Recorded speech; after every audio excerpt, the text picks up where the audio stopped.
Amigos, ¿qué tal? Bienvenidos a Cambio de Agujas. Hoy con nosotros se sienta aquí en plató un maquinista nuevo. Juan Pablo, ¿qué tal? ¿Cómo estamos? Muy bien, gracias a Dios. ¿Y usted, Cristina, cómo está? Bueno, aquí estamos, contigo. Encantada de tenerte por fin aquí.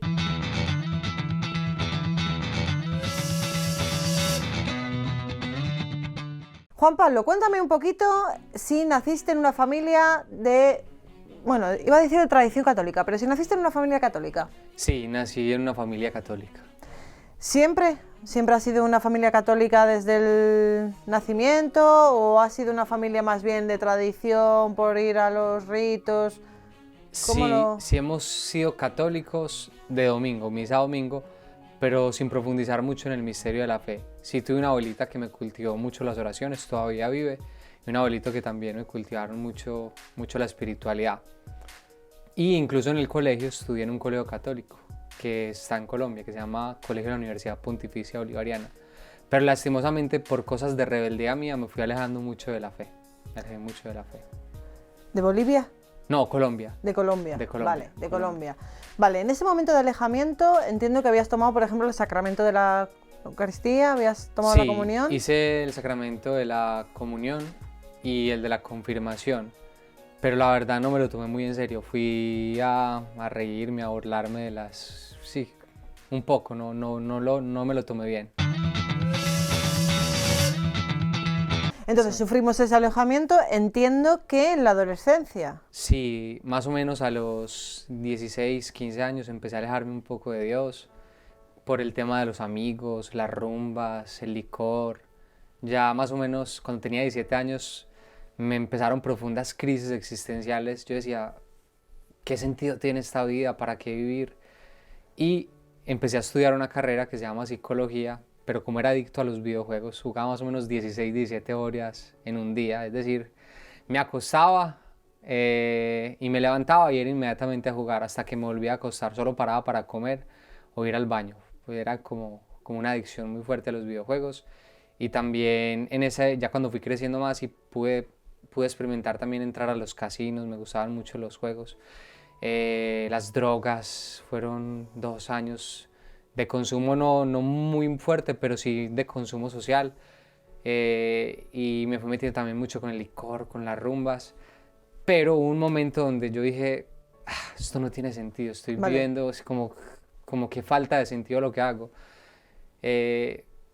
Me pasaba de tragos y en la noche yo decía, pero ¿qué sentido tiene todo esto? Vivo en una hipocresía. Y conocí un profesor en la universidad cuando empecé a estudiar psicología que me intrugó como un poco en el ateísmo.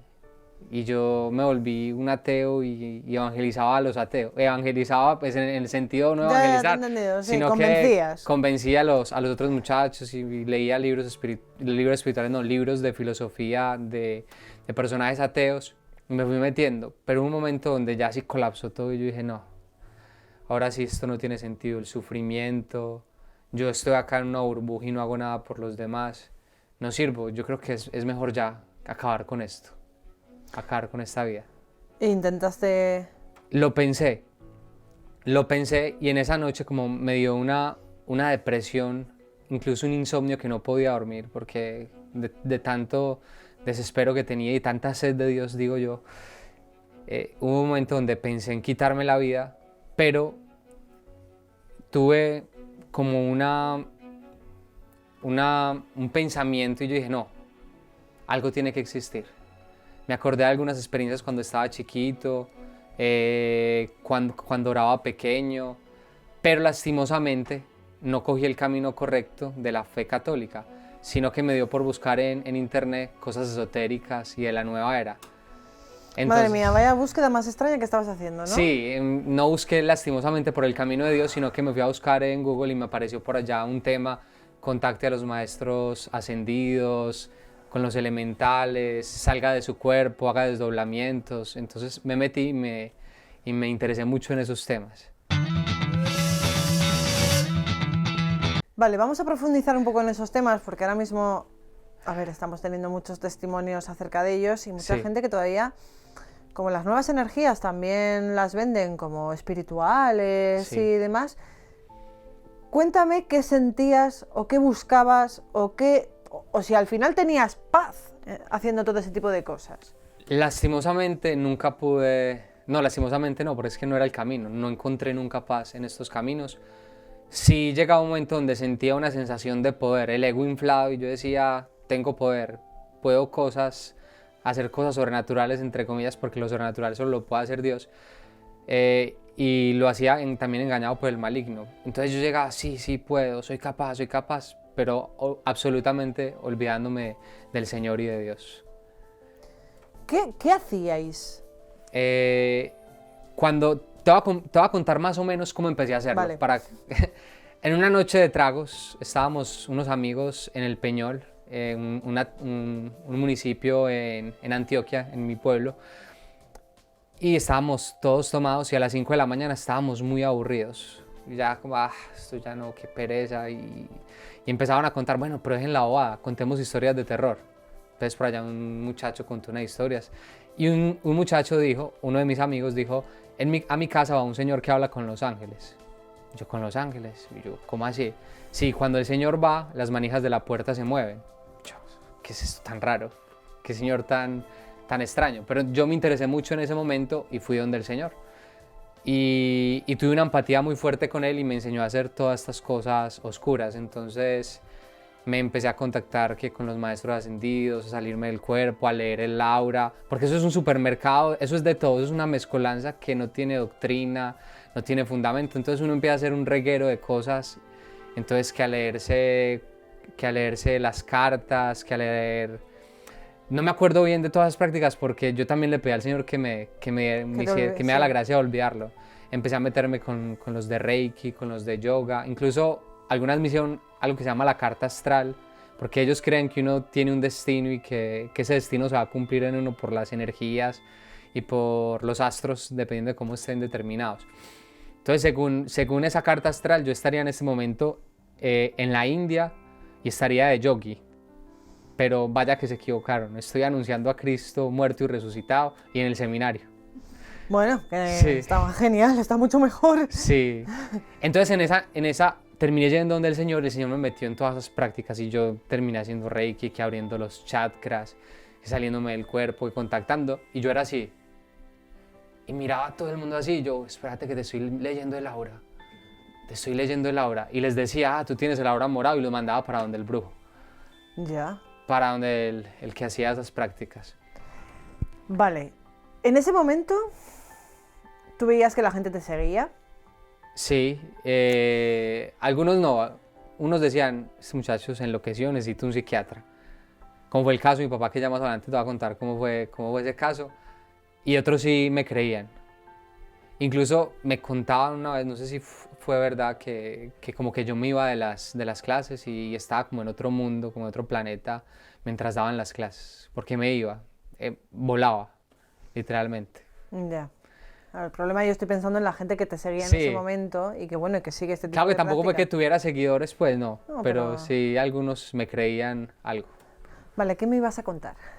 Entonces hubo un momento determinante cuando empezó ese, como llaman, cambio de agujas, donde el Señor me Sí, hizo... te pega me ahí hizo- Y fue algo muy bonito porque mi mamá se reunió con mi papá en un centro comercial en Medellín y mi papá me dijo, no, este muchacho necesita un psiquiatra, se nos enloqueció, vamos a llevarlo a un psiquiatra. Y mi papá lloraba y mi mamá me decía, no, venga, vamos a llevarlo a un retiro espiritual y después de ese retiro espiritual vamos a ver qué pasa. Bueno, llegó el día del retiro espiritual y antes del retiro espiritual, como 2 horas antes de que me tuvieran que llevar, yo estaba ranchado. No quería pararme de la cama. Yo dije, no voy a ese retiro. Yo no creo en lo que ustedes creen. Qué pereza.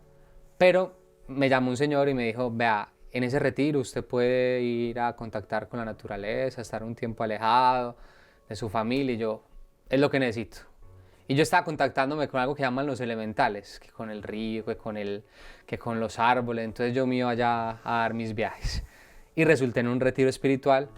Y antes del retiro espiritual, cuando estaba en la fila, mi mamá tenía, porque yo me iba a volar, yo dije, no me subo a ese bus. Mi mamá cogió 2 muchachos grandes y le dijo, usted es San Miguel y usted es San Gabriel. Usted no va a dejar que este muchacho me vaya. Y no me dejaron ir del retiro.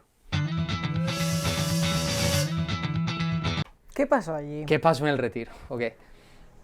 En el retiro espiritual, en el primer día del retiro, yo estaba, no me hallaba, yo sentía que me quemaba, que me quería ir, que quería salir corriendo de ese lugar. Y tenía algo así, incluso me dije una mentira porque los muchachos iban en la parte de adelante y yo me iba a hacer en la parte de adelante con ellos, pero yo apenas empezaban a hablar, yo no aguanté y me fui para la parte de atrás y dije una mentira, dije, yo sufro de claustrofobia. Entonces me quedé atrás a ver si me podía volar de aquel lugar. Y en la primera noche del retiro, ya decidido a las 11 de la noche a irme, una misionera me dijo, Juan, espera, no te vayas. Yo le dije, pues es que yo no creo en lo que ustedes creen, yo creo que Dios eres tú y soy yo y que somos una energía universal abstracta. Bueno, y la chica me miró y me dijo, tranquilo, espera y ya mañana si decides irte en la libertad de los hijos de Dios te puedes ir. Bueno, en el segundo día del retiro espiritual me levantaron tempranísimo a rezar el rosario y yo, no, rosario, no, qué pereza, porque yo no tenía amor a la Santísima Virgen María.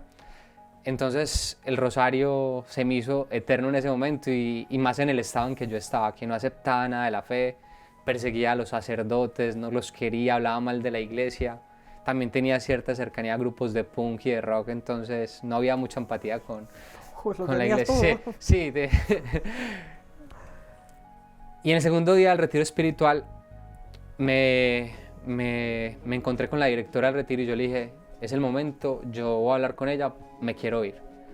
Y yo le dije, vea, más o menos el mismo discurso, yo no creo en lo que ustedes creen, yo pertenezco a grupos de la nueva era. Y ella me dijo, tranquilo Juan. Ella me explicó que también había pertenecido en el pasado. Justo me tocó con alguien que conocía el tema, entonces fue muy, muy bonito. Incluso ella todavía me asesora espiritualmente. Un saludo para ti, Albita. y en ese momento en que empecé a hablar con ella, me dijo, usted es un berraco, porque usted se salió de la universidad y empezó como... Porque yo me retiré de la universidad un mes y ya estaba en una escuela de mentalistas, estaba aprendiendo todo lo de los mentalistas. Y cuando ella me dijo que soy un berraco es alguien valiente, con coraje por tomar esas decisiones, yo por dentro, yo soy un berraco. ¿Cierto que yo soy un berraco? Sí, yo soy un berraco. Y porque me dijo que era un berraco, un valiente, yo me quedé en el retiro. Y terminé el retiro espiritual. Porque me dieron en el ego, me inflaron el ego, mi soberbia. Porque en el fondo la nueva era busca eso, que uno solo piense en uno mismo, que uno se llene tanto, se infle tanto de uno mismo hasta que llega el momento de estallarse. Hay un dicho en Colombia que lo escuché alguna vez en un retiro espiritual que dice, primero yo, segundo yo, tercero yo, cuarto yo, quinto yo y sexta yo. Algo así es la nueva era. Es un ego demasiado elevado. Yeah. En este retiro, cuando tú sales de este retiro, ¿tú eres consciente de a dónde has acudido? ¿Sabes lo que había en ese retiro? No era consciente. O sea, ¿tú sales de ese retiro igual que entras? No, ya te voy a explicar cuál fue, porque el retiro duró 4 días. Vale. Apenas estamos en el segundo. Entonces, en el tercer día del retiro, después de que hablaron de todo lo malo que era la nueva era, de todas sus prácticas, el tercer día del retiro llegó un momento que se llama la dinámica de la pasión de Cristo. Yo no había querido renunciar a nada, yo había llevado 4 libros esotéricos al retiro, 2 manuales de yoga, un libro de Reiki y un cuaderno donde tenía toda mi simbología y mis estrellas ocultistas. Y en ese momento, hubo un momento de renuncias, pero los misioneros todos estaban como viendo, este muchacho está como con esas prácticas, vamos a hacer que renuncie. Y yo renuncié a 2 libros de yoga, pero porque sabía que los iba a conseguir después. Entonces llegó el momento crucial del retiro, que es un momento que se llama la pasión del Señor. Entonces muestran un video de la película y es un momento de oración muy fuerte y la gente siente dolor al ver cómo por nuestros pecados el Señor ha sufrido y sufre, ¿cierto? Y yo veía que todo el mundo lloraba y la gente, unas gracias de conversión impresionantes en ese momento y yo allá, qué pereza, ¿cuándo era que me voy de este lugar? Y yo les decía al de al lado, hermano, ¿no sentís esta energía tan maluca de este lugar? ¿Cuándo era que se acaba esto? Y el de al lado me miraba, este muchacho, ¿qué? Pero yo veía que como que oraba y yo como que oraba por mí. Entonces, un momento donde yo dije, lo único que tiene esta gente es una sugestión, es una autosugestión, están sugestionados, autosugestión. Y en ese momento empezó la niña que estaba acompañando en la misión de música, el retiro, empezó a cantar una canción. Y la canción decía así, no es autosugestión ni un lavado de cerebro, desde pequeño te siento, Señor. Yo me quedé frío, porque era como la respuesta que Dios me daba. Te estaba escuchando. Yo lo sentí como una cachetada muy dulce de Dios, pues no una cachetada así fuerte, pero sí como hijo, despierta, existo. Justo en el momento que yo autosugestión, la niña empieza a cantar, no es autosugestión, y yo, wow. Yo me quedé paralizado y yo le dije a Dios, ve hermano, yo le dije así en unas palabras muy coloquiales, yo no sé si usted existe o no. Este cuento de los católicos me parece muy raro, pero si es su voluntad, sáneme. Le dije así, un texto incluso bíblico, si es su voluntad, sáneme. Y efectivamente, en el transcurso del retiro, el Señor me fue sanando. ¿De qué manera? Ya, vamos para eso, claro que sí. Siguió el retiro espiritual en un momento muy especial de la oración al Santísimo Sacramento. Y yo le decía al Señor, Señor, yo no puedo con esta casa porque yo sentía como un atropello, un colapso de pensamientos, como si estuviera... Era impresionante, como si mi sistema mental estuviera destrozado y daba muchísimas vueltas. Y Señor, ayúdeme. Yo no tengo fe, pero ayúdeme y regáleme fe. En este momento necesito fe. Y siguió el retiro en un momento muy especial. En la comunidad se da la bendición de María Auxiliadora.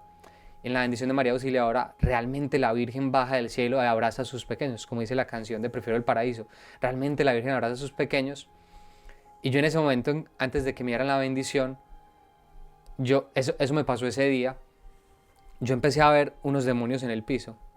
Y yo en ese momento, como yo siempre he sido tan racional, yo dije, no, mi papá tenía razón, yo necesito un psiquiatra. Yo necesito un psiquiatra, ¿qué es esto que estoy viendo, esa figura en el piso? Yo me enloquecí. Pero le decía al compañero al lado, ¿estás viendo? El de al lado no veía nada y me cogía un librito y me tapaba para que no viera nada, pero yo veía eso por todos lados. Y se me hacía muy extraño que la imagen de Jesús y de María no podía verla. No podía verla, veía solo el bulto y no podía ver la imagen de Jesús y de María. Yo le decía, ¿qué pasa? ¿Qué pasa? Y yo pensaba en mi interior, haciendo la reflexión días después, yo decía, claro, es que cuando uno está en pecado, cuando uno está cegado totalmente por el mal, por el maligno, uno es incapaz de ver a Dios. Uno necesita que le quiten la ceguera espiritual para poder volver a ver a Jesús y a María. Y eso pasó en el retiro espiritual. Yo sentí una voz muy dulce que sentí solo ese día, que se me acercó al oído y me sentí una voz susurrándome al oído muy dulce, muy tierna. Yo siento que es nuestra madre que me dijo, Juan, si quieres ser libre, tienes que renunciar a aquello que te ata y no te deja vivir en la libertad de los hijos de Dios. Entonces yo fui por esos libros inmediatamente con mucho temor, ahí sí sentí un miedo impresionante y renuncié frente a la imagen de la Virgen a esos 2 libros. Y yo le dije a María, vea María, yo quiero que usted me sane en silencio. Yo no quiero que nadie se dé cuenta, sáneme usted en silencio. Y si usted me sana en silencio, sin necesidad de hacer nada pues así muy sendoso, yo me vuelvo su misionero. Yo me vuelvo su misionero. Y ocurrió que la persona que estaba todo el tiempo al lado mío en el retiro, mientras yo renunciaba, se acercó a orar por una persona que estaba viviendo un sufrimiento muy grande. Y me doy cuenta que esa persona que estuvo todo el tiempo al lado del retiro era un sacerdote, que había ido a vivir el retiro, pero como un participante más. Y yo, wow. Y el sacerdote me confesó a las 3 de la mañana, me confesé más por temor, que era la hora de la misericordia. Y el Señor ha tenido misericordia de mí. Eso es un poco la historia. Y siguió el proceso espiritual. Me tocó hacer renuncias más fuertes en la casa porque no podía dormir por todas las cosas que tenía. Mamá es testigo de eso. Y tuve un sueño muy bonito donde el Señor me liberó totalmente de todas estas prácticas esotéricas. Realmente fueron 2. El primero, la Virgen María oraba por mí y me mostraba a las personas de la familia que rezaban todos los días el rosario, intercediendo por mi salvación y por toda la familia. Y yo, increíble. Y yo me acerqué luego a las tías que vi y a los abuelos y yo les preguntaba a mi mamá, ¿usted sí reza el rosario todos los días? Y ella en silencio me decía, sí, yo rezo el rosario todos los días y rezo por toda la familia. Y yo no sabía que ella rezaba el rosario. Y era como mostrándome el Señor el poder de la oración, del Santísimo Rosario, y que nuestras oraciones siempre son escuchadas. Y en el segundo sueño entré en una vigilia eucarística de la mano de mi hermanita y vi al Señor, a Jesús Eucaristía lo vi, y yo me arrodillé y yo, Señor, sáname con tu sangre, libérame. Y yo, arriba de la imagen de Jesús Eucaristía, veo a Jesús sentado sobre un trono con 2 cetros. Sí. Cuando yo veo que Jesús suelta el cetro y yo salgo como volando en el sueño y me levanté con con una libertad espiritual muy grande, con esa liberación profunda que Dios hacía en mi vida, esa sanación que me regalaba. Y te cuento que todo fue muy diosidencial, no coincidencia, sino diosidencial, porque yo me di cuenta unos 6 meses después que el Señor me dio la gracia de empezar a ir a Eucaristía diaria, enamorarme del rosario, de la confesión, de la palabra de Dios. Me di cuenta que la misma imagen que yo vi en el sueño era la imagen que había en la capilla donde yo iba chiquito a rezar, que era Jesús de la Buena Esperanza. Era Jesús quien siempre estaba buscándome, porque realmente yo le vi a Dios, pero Él fue tras de mí. Hombre, eres testigo de que se puede salir de la nueva era, del Sí. Reiki, del yoga, porque sí que es verdad que aquí siempre se nos plantean las preguntas de ¿cómo salgo yo de esto? Sí, Y tú eres el testigo aquí vivo. sí, de la fuerza y la gracia de Dios. Es que con Dios todo es posible. ¿Dónde estás ahora? En este momento me encuentro en el seminario. Llevo 4 años, por gracia de Dios, en el seminario. Acabé de terminar el ciclo de filosofía o el ciclo de discipulado, como lo llama la nueva ratio. Estoy feliz entregando mi vida al Señor. Quiero ser sacerdote si Dios me lo permite, porque he sentido muy fuerte el llamado de Él y si la iglesia también me acepta. Pero, Sí. claro, No. ¿Y qué sientes ahora? O sea, llevabas toda una vida entera de búsqueda, Sí. búsqueda. ¿Y ahora? siento que esa angustia existencial que sentía antes ante la vida y esa sed de Dios que tenía ha sido saciada. Realmente yo digo, soy feliz. Tengo luchas, sí, porque el cristiano tiene luchas. Tengo combates, sí, porque es la vida del cristiano. Pero en medio de esas luchas y esas tormentas está la paz del Señor, está el amor del Señor, la fortaleza y la felicidad que Él solo nos puede dar. Porque el mismo Jesús lo dijo, la paz que el mundo les da no es igual a la paz que yo les puedo dar. Es que la paz de Dios es lo máximo, lo mejor. Tienes enfrente a un joven que bebe, se droga. Ahora lo de la adicción a los videojuegos y al YouTube y todas estas cosas, la verdad que está bastante potente. Un joven vacío, en búsqueda, mucha búsqueda. ¿Qué le dices? En una frase, ¿qué le dices? Necesitas un cambio de agujas. Deja que el Señor entre en tu vida. Deja de perder tiempo. Hay tiempo para todo, pero sobre todo el tiempo que necesitamos es tiempo para amar. Y estás desperdiciando tu vida. Estás desperdiciando toda tu existencia porque no estás amando. Y cuando uno está en esos videojuegos, violencia, asesinatos, muertes, cuando uno está drogado, uno solo está pensando en uno, en salirse y zafarse de la realidad. Pero cuando uno está amando, cuando uno está sirviendo, es feliz. Es el momento de que ames, joven. Juan, me he quedado sin tiempo. Esto es así. Ya se me acabó el tiempo. Sí. Es un desastre, necesitamos media hora más siempre. Te agradezco muchísimo el estar hoy aquí y sobre todo ser testigo vivo de que se puede salir de todo eso y se puede abrazar al Señor de verdad. Así es. Y cuando el Señor está, porque lo mío era para que estuviera en un centro de farmacodependencia, Sí. con un psiquiatra, pero cuando el Señor realmente toca la vida, Él sana todas las esferas, todas las fases de nuestra existencia. Tenemos que dejarnos hacer. Sí, así es. Estamos ahí un poco resistentes. Así es. Gracias, Juan. A ti.